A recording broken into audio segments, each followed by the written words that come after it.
The 1979 classic Alien, for many of us, needs no introduction. To those who've seen it, we often give praise to its incredible atmosphere, despite being set in the coldest space. It is often said to make a good story, show, don't tell. But interestingly, Alien breaks that rule directly as the movie starts. A plain batch of white text explains what you're looking at and what they're doing. It works in this regard, though, as the next few minutes of the film really don't explain anything pertaining to the story. Instead, they focus on the characters and setting depicted realistically. That seems to help the viewer become immersed in the world of Alien that much faster. The confusion the viewer naturally feels about certain unexplained details as the introduction continues only serves to heighten a feeling of uneasiness, and that is truly where the movie excels. If you're going into Alien hoping for rocket launchers and gory explosions with flying tits and corny one-liners, you'll find out very quickly that this isn't going to give you that kind of an experience. Look, I'm not going to do any more work. We get this straightened out. Brett, you're guaranteed by law to get a share. What? Why don't you just fuck off? What?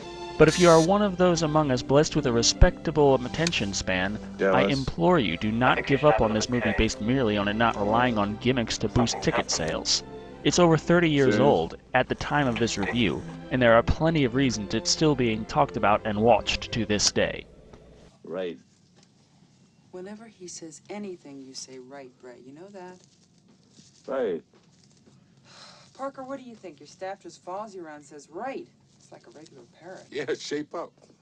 What are you, some kind of parrot? Right. Oh, come on. No. The general synopsis of the film follows the journey of the crew of the Nostromo, awakened from a sort of cryogenic hypersleep by their onboard computer long before returning home to Earth, to investigate a mysterious distress signal emanating from a small planetoid. The pacing is slow compared to most movies of the 2000s, or hell, even the 70s and 80s. But the pacing is a big help in what makes this movie so memorable. You don't feel so much like you're watching a movie and waiting to see who dies and how. Instead, you feel more as if you are there on the Nostromo with the crew. You feel like you are exploring the source of the signal. You feel like this movie is something more than just visual entertainment, and you feel that knot tighten in your gut around every corner.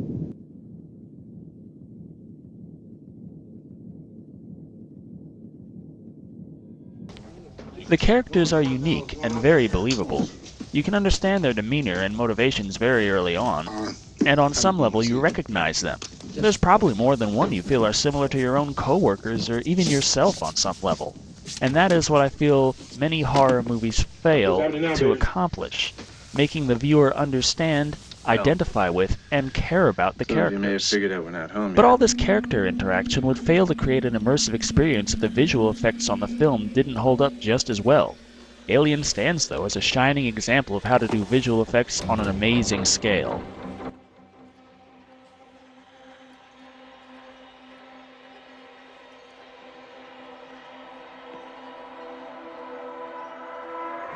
It's no wonder the movie won an Oscar for just that. With an array of incredible sets and downright beautiful displays of fictional technology in manners which look just as real as anything NASA could put together that's been rigorously used by a crew of space truckers for years. All of this pacing, character development, visual splendor, and focus on making something truly believable culminate to be the best tension building I personally have ever experienced in any movie.